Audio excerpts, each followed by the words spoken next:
begin with that breaking news out of Pennsylvania. After a 6-day manhunt, a man is in custody in connection with the murder of the UnitedHealthcare CEO.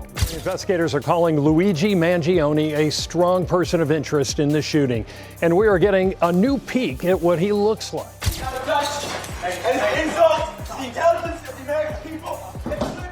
But he was like a leader of clubs. He was in many clubs. He was also like a soccer player as well. A high-profile CEO gunned down in broad daylight, a suspect with a shocking past, and leaked footage that raises more questions than it answers.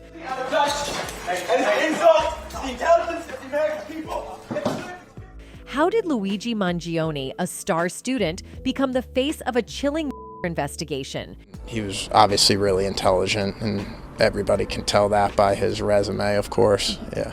So he's a valedictorian and Yeah. then had a speech at your... Yeah, so he spoke at our graduation. Every year they have like somebody who's, exceeds academically. And what was in that handwritten manifesto? Well, he was railing against the healthcare industry, which of course fits into the scenario here. He talks about how these parasites had it coming. When you think of a high-profile crime, your mind probably jumps to someone with a shady past, right? But Luigi Mangione, he was the golden boy. Now he's plastered all over the news as the prime suspect in the murder of a major CEO. This case has everything: mystery, betrayal, and a public desperate for answers. But before we dive deep, let's break down what we know so far. And trust me, the twists and turns in this case will leave you speechless. Luigi Mangione wasn't just a regular guy living an ordinary life, he was the definition of success. In high school, he was celebrated as the golden boy, excelling in academics, sports, and leadership roles. As valedictorian of his 2016 graduating class, he delivered a heartfelt speech about ambition and the power of perseverance, leaving a lasting impression on his peers. But Luigi's talents didn't stop in the classroom. He was a star athlete, excelling in soccer and dabbling in baseball, earning him admiration from teammates and coaches alike. Outside of sports, he was deeply involved in extracurricular activities, often serving as a leader in student clubs and community projects. He was the type of guy parents pointed to and said, "Why can't you be more like Luigi?" Classmates from those years recall him as a charismatic, determined, and seemingly unstoppable force. Yeah, so he spoke at our graduation. Every year they have like somebody who's, exceeds academically and in and out of the classroom, and they have them speak in front of our high school. It's weird saying it, but yeah, he was that person that we chose to speak. It was no surprise when he graduated from a prestigious high school, securing a spot at Stanford, where he pursued a degree in finance. At Stanford, Luigi kept up his winning streak. He was seen as hardworking and laser-focused on his goals. After graduating, he quickly entered the corporate world, landing a promising job in finance. His rise seemed unstoppable, with colleagues describing him as driven, brilliant, and personable, a rare combination in the high-pressure finance sector. But here's where things start to unravel. Around 18 months ago, those close to Luigi noticed a shift. The once social butterfly began pulling away from his tight-knit circle of friends and family. He became increasingly distant, canceling plans, ignoring calls, and retreating into a life that no one seemed to fully understand. Some friends initially chalked it up to the pressures of a demanding job in the finance world. After all, it wasn't uncommon for people in such careers to disappear into long hours and grueling schedules. But as time went on, Luigi's behavior became harder to explain. His absence at major family events and reunions raised eyebrows, and cryptic social media posts suggested he might be dealing with personal struggles. And now, he's in the headlines for all the wrong reasons.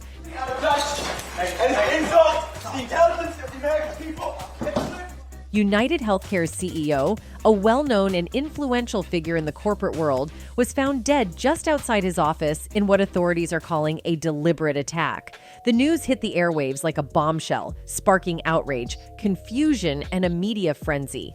Within hours of the discovery, a leaked CCTV video began making the rounds online. The grainy footage shows a man pacing nervously near the building, seemingly waiting for something or someone. He's dressed in a hoodie, gloves, and a face mask, concealing his identity. Despite the poor quality, the figure's mannerisms and movements bear an uncanny resemblance to Luigi Mangione, once the golden boy of his community. The video doesn't capture the actual crime, but the pacing, timing, and presence of this masked individual near the scene moments before chaos erupts are enough to raise red flags. Moments later, the footage abruptly cuts to a flurry of movement and shouting in the background, leaving the rest to imagination. Here's where it gets tricky. Luigi's name didn't come up randomly. Eyewitnesses near the office claimed they saw a man resembling Luigi's build and height fleeing the scene not long after the incident. Police began piecing together the puzzle, and it didn't take long for Luigi's name to emerge as a person of interest. The big question on everyone's mind is, why? What could possibly drive someone with Luigi's background and reputation to be connected to something so sinister? Speculation ran wild as the story unfolded. Authorities started digging deeper, and soon more evidence began to surface. One of the most chilling pieces of evidence in the Luigi Mangione case is a 3-page handwritten note found in his possession, which police described as a claim of responsibility. In it, Mangione expressed grievances against the U.S. healthcare system, labeling it the most expensive in the world, while pointing out that the nation ranks 42nd in life expectancy. According to NYPD sources, his anger appeared to target UnitedHealthcare and other corporations he described as mafiosa, exploiting the country for immense profit. Mangione also claimed he was exposing corporate corruption and greed with what he called brutal honesty. His rhetoric, NYPD intelligence officers noted, echoes the mindset of Unabomber Ted Kaczynski, suggesting a possible ideological influence. Despite the document's inflammatory tone, NYPD officials emphasized that it does not contain specific threats to others. The discovery has raised concerns about the potential for extremists to view Mangione as a prompting strong condemnations from authorities. NYPD spokesperson Kenny reassured the public that no imminent threats have been identified, while Governor Shapiro condemned both the crime and any online celebrations of it, highlighting the danger of glorifying such actions. Violence can never be used to address political differences or to address a substantive difference or to try and prove some ideological point. That is not what we do in a civilized society. As the story continues to unfold, people who knew Luigi Mangione are starting to share their thoughts and reactions. His former classmates, in particular, are struggling to reconcile the person they knew with the shocking news of his involvement in the crime. James Sandberg, a former classmate of Mangione's, spoke to CBS Baltimore about their relationship. Sandberg explained that while they weren't close, he did know Luigi somewhat well and described him as a nice kid.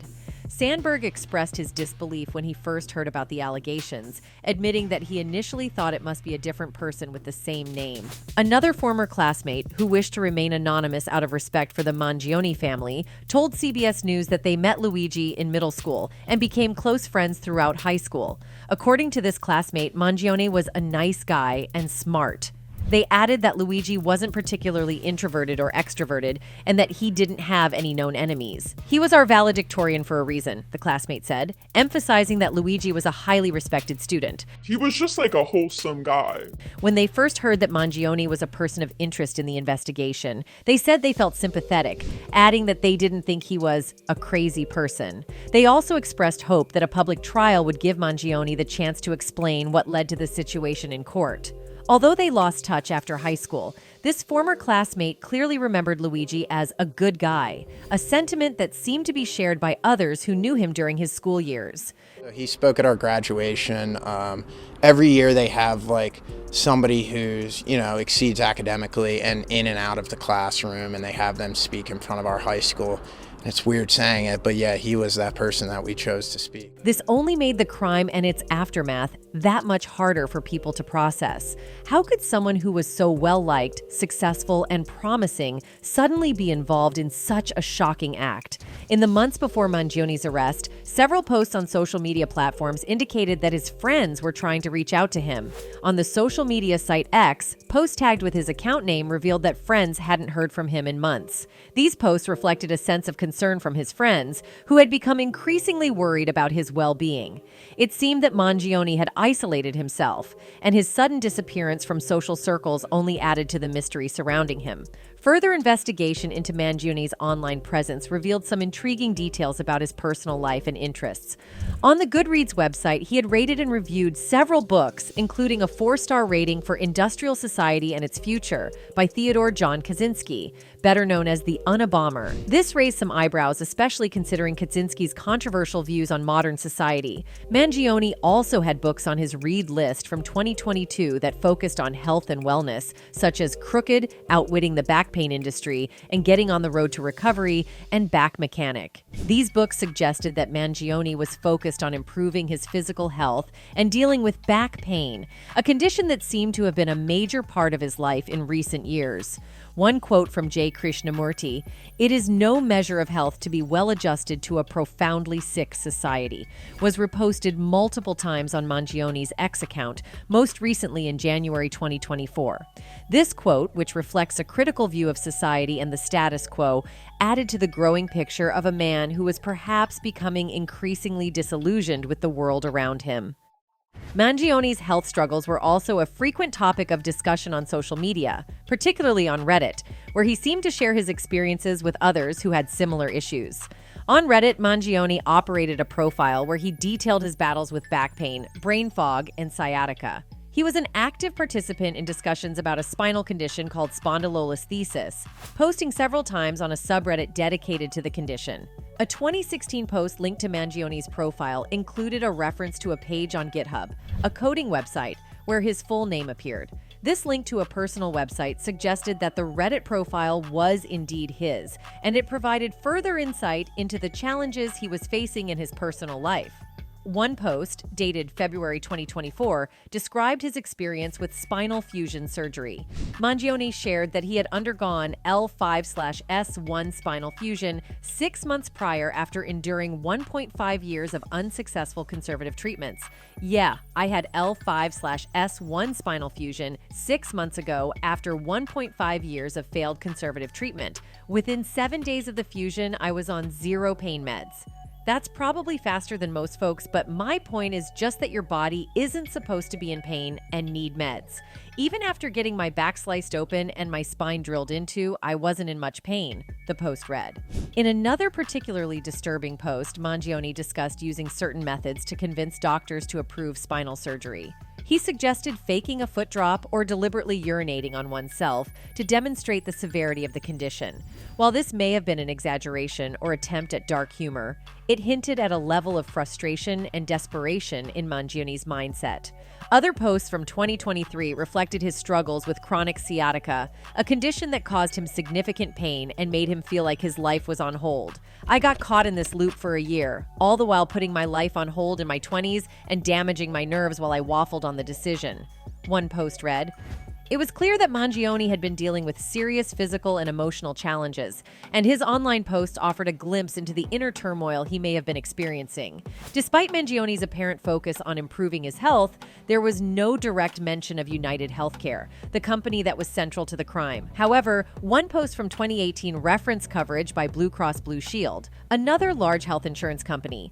It seemed that Mangione's struggles with his health were deeply intertwined with his views on the healthcare system, and this connection could be important as the investigation into the crime continues. As with any high-profile case, the internet has erupted with a whirlwind of theories surrounding Luigi Mangione and the shocking of Brian Thompson, the CEO of UnitedHealthcare. From allegations of corporate betrayal to conspiracy-driven narratives, speculation has run rampant. Could there be more to this story than meets the eye? One prominent theory suggests Luigi may have been financially or professionally wronged by UnitedHealthcare or its CEO. Could the stem from an act of corporate betrayal, one that escalated into a deadly encounter?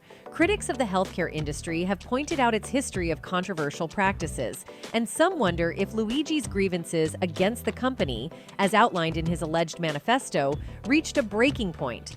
Others propose a more personal angle, suggesting that Luigi might have been under immense psychological pressure. Those familiar with his recent life point to the isolation and struggles he faced.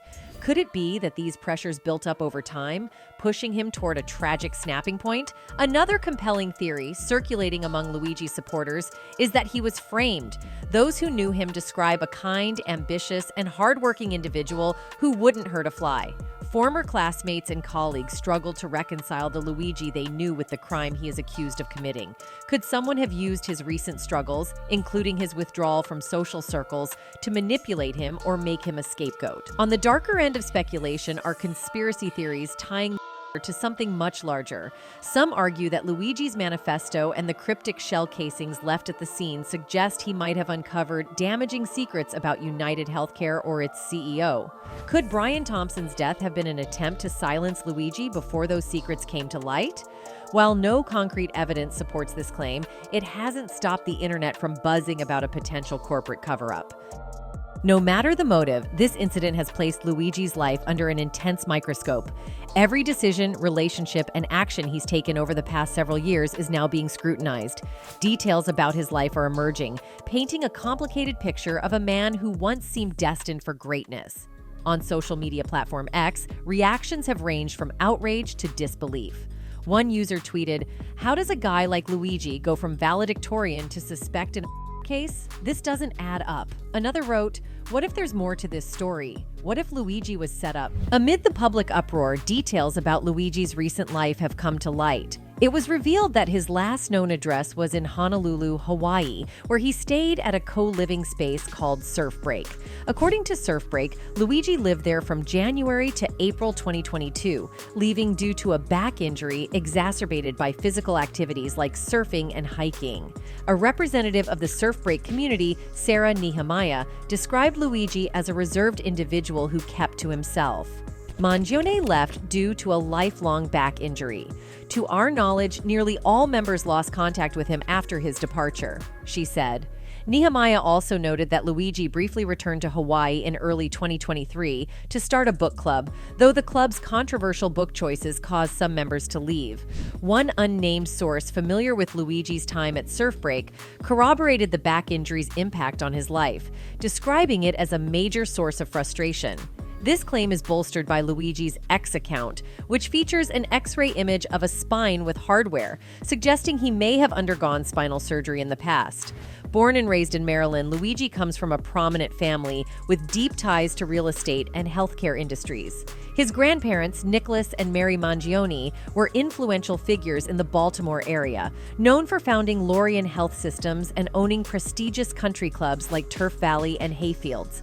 Luigi himself volunteered at Lorien Health Systems in 2014 during high school, hinting at a potential early connection to the healthcare field.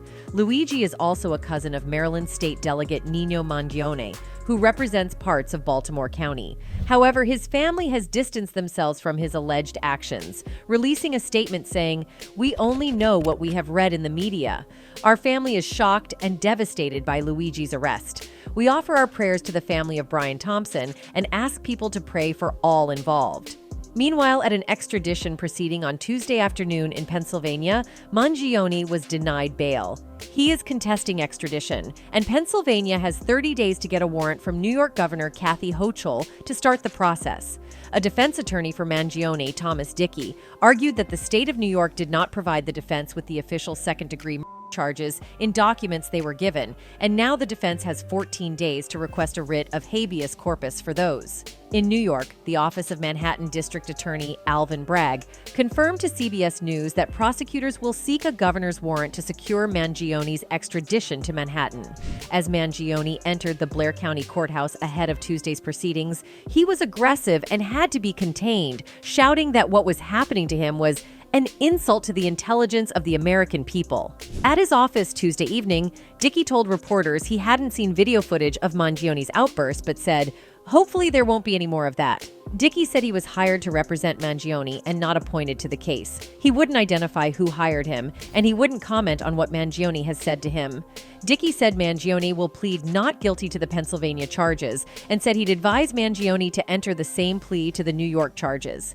Asked to clarify what specific charges Mangione would plead not guilty to, Dickey said, "Every charge." Remember, and this is not just a small thing, the fundamental concept of American justice is the presumption of innocence, and until you're proven guilty beyond a reasonable doubt, and I've seen zero evidence at this point, Dickey said. Right now, Luigi Mangione is awaiting trial, and the world is waiting for more answers. Was this a calculated crime, or is Luigi being framed? Why would someone with such a bright future throw it all away? The court proceedings are expected to be just as dramatic as the case itself, with both the defense and prosecution promising to deliver shocking revelations. This case is far from over, and the more we learn, the more questions arise. How did a golden boy like Luigi Mangione find himself at the center of such a dark, twisted tale? And what's the real story behind the murder of the UnitedHealthcare CEO? Only time will tell. Anyway, that's it for this video, folks. Bye.